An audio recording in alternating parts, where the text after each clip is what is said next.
एखादा जर जास्त पुण्य गाठीशी बांधत असेल किंवा चांगलं सत्कर्म करत असेल आणि त्याचा शेवट असेल तर सर्वजण त्याला म्हणतात की तुला मोक्ष नक्कीच मिळणार.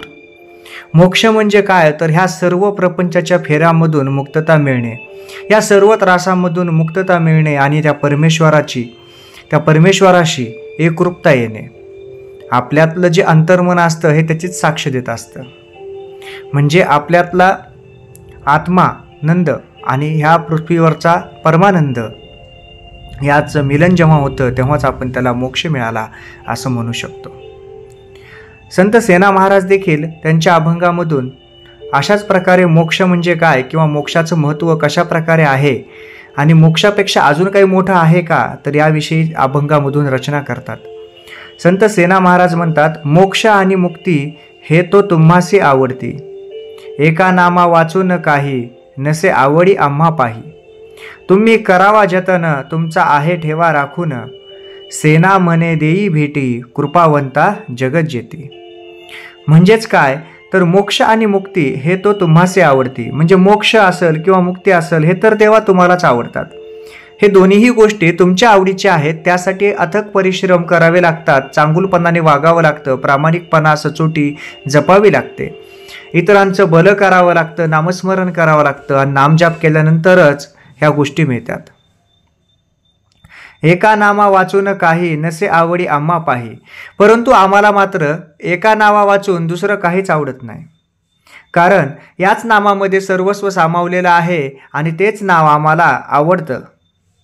या पुढे जाऊन ते म्हणतात, तुम्ही करावा जतन तुमचा आहे ठेवा राखून. म्हणजे काय तर तुम्ही हे नाव जतन करून ठेवा आणि हे जर नामस्मरणाचं तुम्ही जतन करून ठेवलं, तुमच्यासोबत जर ठेवलं तर हाच ठेवा तुम्ही राखून राहिल्यानंतर तुम्हाला चांगलं होईल. आणि शेवटच्या चरणामध्ये आल्यानंतर संत सेना महाराज काय सांगतात तर ते म्हणतात, सेना म्हणे देई भेटी कृपावंता जगत जेठी. म्हणजे सेना महाराज देवाला म्हणतात किंवा देवा तू मला ह्या कृपावंत आहेस, तू जगत जेता आहेस, तू श्रेष्ठ आहेस आणि तू मला भेट दे. म्हणजे या अभंगामधून संत सेना महाराजाला कोणती गोष्ट सांगायची असेल तर ती गोष्ट म्हणजे मोक्ष आणि मुक्ती मिळेलच तुम्हाला, परंतु जर तुम्ही नामस्मरण करत असताल, नामजाप करत असताल तर ते एकच नाव तुम्हाला ह्या मोक्ष आणि मुक्तीपेक्षा खूप मोठं आहे. ते एकच नाव मोक्ष आणि मुक्ती या दोन्हीच्या पलीकडे घेऊन जाणार आहे. कारण ह्या नामस्मरणामधली ताकद जी आहे ही ताकद इतर कोणत्याही गोष्टीला ऐकणार नाही. ही ताकद सर्वस्व आहे, कारण ही ताकद त्या जगत जे त्याच्या नावाची आहे.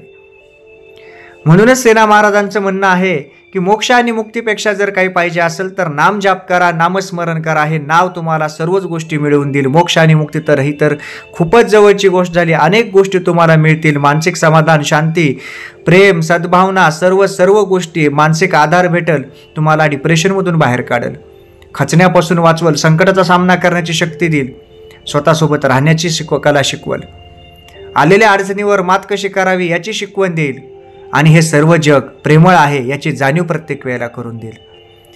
जय जय रामकृष्ण हरी.